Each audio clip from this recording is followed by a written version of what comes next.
16 වතාවක් ආනන්ද මට ආයුෂ කල්පයක් ඉන්න පුළුවන් කියලා දේශනා කරද්දී හිත මාරේ අවහගෙන බුදුරජාණන් වහන්සේ ආයුෂ සංස්කාරය අත්හැරියා. පොළොව කම්පා වුණා. ආනන්ද මහ තෙරුන්ට කියා හිටියා. ආනන්ද ආයුෂ අත්හැරියා 16 දැනක ඔයාට ආරාධනා කරන්න මම කියලා තිබ්බේ. ආනන්ද ඔබ ආරාධනා කළේ නැහැ. බුදු කෙනෙක් ජීවත් වෙන දවසක් හරි මට ආරාධනා කරන්න බැරි වීම නිසා මගහැරුණා නේ කියලා හිතනකොට ඒ හදවත පැලුන්නේ නැත්තේ අටලෝ දහමන කම්පා නොවන නිසා. ඒව දරාගත්තා.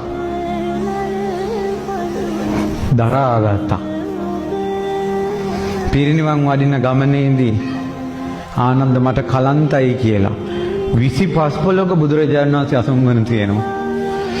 එතකොට තමන්ගේ ජීවිතයේ දෙවෙනි තැනට දාලා උපස්ථාන කරපු බුදුරජාණන් වහන්සේ 25 පොළොක අසුන් ගන්නකොට ඒවා දරාගෙන සිටීම ආනන්ද මහතෙරුන්ගේ ප්‍රාතිහාර්යය. ආනන්ද පිපාසිතෝම් හි ආනන්ද පානියං මේ ආහාර මට පිපාසයි ආනන්ද පැන් ටිකක් අරන් එන්න. පැන් ගන්න යනකොට බොර වෙලා වතුර. ඇත්තටම ලෝදුරා සම්බුදු කෙනෙකුට කොහොමද බොර වතුර දෙන්නේ? බුදුරජාණන් වහන්සේට පිපාසිත බව හැබෑව. කොහොමද මේ වතුර දෙන්නේ? බොරයි මඩ. අනේ ස්වාමීනි මොහොතක් ඉස්සරහට වඩිමු. ආනන්ද මට නම් ගොඩක් පැන් පිපාසයි. එතකොට බොර වතුරද දෙන්නේ බුදුරජාණන් වහන්සේගේ වචනේ දහන්නේ කියන දේන් බුද්ධ වචනේ ඉස්මතු වෙලා බොර වතුර පැත්තට පායස වුණා. පාත්‍රය අරන් යනකොට වතුර නිල් දිය කැටි වතුර. සමහර ගම්මාන වලට යනකොට ගම්මාන වල ලින් වහලා බමනෝ බුදුරජාණන් වහන්සේ පැන් වළඳයි කියලා. බුදුරජාණන් වහන්සේට පැන් දෙන්න වෙයි කියලා වතුර ලින් වල වතුර වහනකොට පිදුරු දාලා ඒවා දකින්නට දරාගත්තා. කවදාවත් මිනිස්සෙක් එක්ක රණ්ඩුවට ගිහිල්ලා නැහැ. කවදාවත් මිනිස්සුන්ට චෝදනා කරලා නැහැ. රණ්ඩුවකට ගිහිල්ලා නැහැ. අටලෝ දහම දරාගත්තා. බුදුරජාණන් වහන්සේ ගස් දෙකක් අතර ඈත ගම්මානයක. ඒත් කවුරුත් නැති ගම්මානයක. පිරිනිවන් සැතපෙලා. ස්වාමීනි මේ චූටි නගරයකයි සැතපෙන්නේ. ඇයි පිරිනිවන් පාන්නේ? කියන බුදුරජාණන් වහන්සේට පොඩ්ඩක්වත් සත්කාරවල අඩුවක් වෙනවට කැමති නෑ බුද්ධ ගෞරවය. ආනන්ද පොඩි නගරයක් කියලා කියන්න එපා. කලින් කුසාවති රාජධානියේ මේ කුසිනාරාව බණ කිව්වා. බලන්නකෝ ඊළඟට ආවා බුදුරජාණන් වහන්සේ ගැන සෙනෙහසක්. ඒ බුද්ධ ශාසනයේ වටිනාකම බුදු කෙනෙකුගේ වටිනාකම ගැන සෙනෙහසක් ආවා. ඒ සෙනෙහස සෝවාන් කෙනෙකුටවත් දරා ගන්න බැරි එකක්. කනුවක් අල්ලාගෙන වැළපුණා. බුදුරජාණන් වහන්සේ ඉක්මනින් පිරිනිවන් පානවා කියලා. පපුව පැලුන්නේ නැත්තේ ඒ තරමට දරාගත්තා. ඒ දරා ගැනීමත් දෝර ගලාගෙන අර මහා හයියෙන් යමක් අල්ලගෙන ඉන්නකොට දාඩිය ගලනවා වගේ. ඒ යමක් යන්න දෙන්නේ නැතුව හයියෙන් අල්ලගෙන ඉන්නවා. දරාගෙන ඉන්න හැබැයි එයාගෙන් දාඩිය ගලනවා. එයාගේ ඇඟ වෙවුලනවා සමහර ලාවට. අටලෝ දහම දරාගත්ත තමයි. ඇස්වලින් රූරා කඳුරු වැටුණා. කොහොමද ආනන්ද කියලා ඇහුවා. ආනන්ද මෙහෙන්ද කොච්චර ධර්මයේ දේශනා කළා දානන්ද හටගත්ත සියලු දේ නැසෙනවා කියලා. ප්‍රියමනාප දේන් වෙන් වෙන්න වෙනවා කියලා. ඒ නිසා ආනන්ද තමාට තමා දූපතක් කරගන්න. ඔය දහම ඔයා තුලම කලත්ත ගන්න ආනන්ද. දහමෙන්ම දූපත හදාගන්න. කත පුඤ්ඤෝ සිතුවං ආනන්ද. ආනන්ද ඔයා ගොඩාක් පින් කරපු කෙනෙක්. කත පුඤ්ඤෝ සිතුවං ආනන්ද. ආනන්ද ස්වාමීන් වහන්සේට බුදු මුව මණ්ඩලෙන් වදාලා ආනන්ද ස්වාමීන් වහන්සේ කියන්නේ පින් කඳක් කියලා. පින් කඳක් කියලා.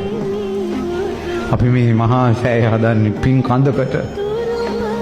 පින් කඳකට මේ සෑය හදන්නේ. නේ ඒ නිසා අපිටත් පින් ගොඩක් ලැබේවි නිවන් යන්න. අපිටත් දරා ගන්න ගොඩක් පින් රැස් වේවි. ආනන්ද මහතෙරුන් උපස්ථාන කරනකොට කිප්ප මේවානන්ද ආනන්ද ටික කලකින් ඔබ නිකලෙස් වෙනවා. ඉතින් බුදුරජාණන් වහන්සේ පිරිනොම් පෑවා. පිරිනොම් පෑවට පස්සේ මිහි මඩට සල්ලි තෝරනවා. ආනන්ද ස්වාමීන් වහන්සේ පැත්තකට වෙලා ගොඩාක් දේවල් කල්පනා කළා. එළි වෙනකල් ලෝ දහම ගැන අනුරුද්ධ ස්වාමීන් වහන්සේ ආනන්ද ස්වාමීන් වහන්සේට තව කිව්වා.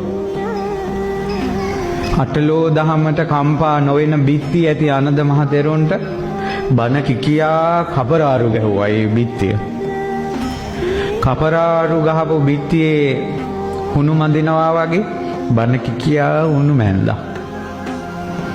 හුණු මැන්ද බිත්තියේ තින්ත ගන්නවා වගේ බණ කිකියා එළි වෙනකල් තින්ත ගෑවා. අටලෝ දහමින් කම්පා නොවන මැදුරා අනුරුද්ධ මහතෙරුන් ආනන්ද මහතෙරුන්ගේ හදවතේ හැදුවා. මිනිස්සු ධාතු බෙදා ගන්න කලබල කළාදී ආනන්ද මහතෙරුන් පැත්තකට වුණා. ඇයි ඉන්න කාලේ ටික කළා. ආදාන පින්කමේ ආනන්ද මහතෙරුන් අයින් වෙලා හිටියේ. අටලෝ දහමම හිතුවා. සම්බුදු සිරුර අතුරුදහන් වෙච්ච එක ගැන හිතුවා. ධාතුන් වහන්සේලා බෙදා ගනින්දි මැදට බැන්නේ නැහැ. ආනන්ද මහතෙරුන් අයින් වුණා. මහා කස්සප මහ රහතන් වහන්සේ තමයි බැලුවේ. බුදුරජාණන් වහන්සේගේ සම්බුදු සිවුර චීවරය පාත්‍රේ පපුවට තුරුල් කරගෙන පාගමෙන් වැඩියා. පාරේ ඉන්න මිනිස්සු අහනවා ඔබ වහන්සේ කලින් තනියෙන් වඩින්නේ නැහැ බුදුරජාණන් වහන්සේත් එක්ක වඩින්නේ කෝ බුදුරජාණන් වහන්සේ කියලා අහනකොට නිහඬව වැඩියා. පාත්‍රේ තුරුල් කරගෙන ගන්ධ කුටියේ පාත්‍රේ තියලා පරණ විදිහටම උපස්ථාන කළා. සංඝයා ආනන්ද තෙරුන්ට චෝදනා කළා. ආනන්ද තවම සංසාරය යන ඔයා ගාව සංසාර ගඳයි කියලා. භාවනා කළ අරහත්ත්වයටපත් වුණා. කාරණා පහකින් ආනන්ද තෙරුන්ට චෝදනා කළා. ආරාධනා කරපු නැති එකට ජීවිත සංස්කාරයට සිවුර මහ ගන්නකොට පාගල මැහුවා කියලා. කාන්තාවන්ට කලින් බුදු සිරුර වඳින්න දුන්නා කියලා. ඔය කාරණා පහකේ සමාව ගත්තා. වරදක් නැති බව කීවා සමාව ගත්තා. මහා කැලේකට ගියා. තනියෙන් භාවනා කරා. බලන්නකෝ අටලෝ දහව ආනන්ද ගුණ සුවඳ විහිදු වෙනකොට දැනිච්ච මිනිස්සු හොයාගෙන ආවා කැලේට. උයම් පල්ලා කිව්වා එන්න එපා. අපේ මහතෙරුන් තනියෙන් ඉන්නේ. බුදුරජාණන් වහන්සේ පිරිනිවන් පාලත් අවුරුදු 40ක් ජීවත් වුණා. ඊට පස්සෙත් කැලේ ආනන්ද සංස් කුටියෙන් අතුරු දහන් වෙලා මිනිස්සු ඉදිරියේ පොළොවෙන් මත වුණා. මාව හොයාගෙන ඉන්න මිනිස්සු වළක්වන්න එපා. මන් නිසා නෙවෙයි බුදුරජාණන් වහන්සේ මුණ ගැහෙන්න ඉන්න මිනිස්සු බුදුරජාණන් වහන්සේ වැළැක්ුවේ නැහැ. මේ ආනන්ද කොහොමද මිනිස්සු වළක්වන්නේ? එන්න දෙන්න. මේ මිනිසුන්ට බණ කිව්වා. ගංගානම් ගඟ මුදුනේ ආකාශේ මිනිස්සු ධාතුන් වහන්සේලා වෙනුවෙන්වත් රණ්ඩු වෙන්න එපා කියලා. ආකාශේ පිරිනවම් පාලා දෙපැත්තට ධාතුන් වහන්සේලා බෙදලා ගියා.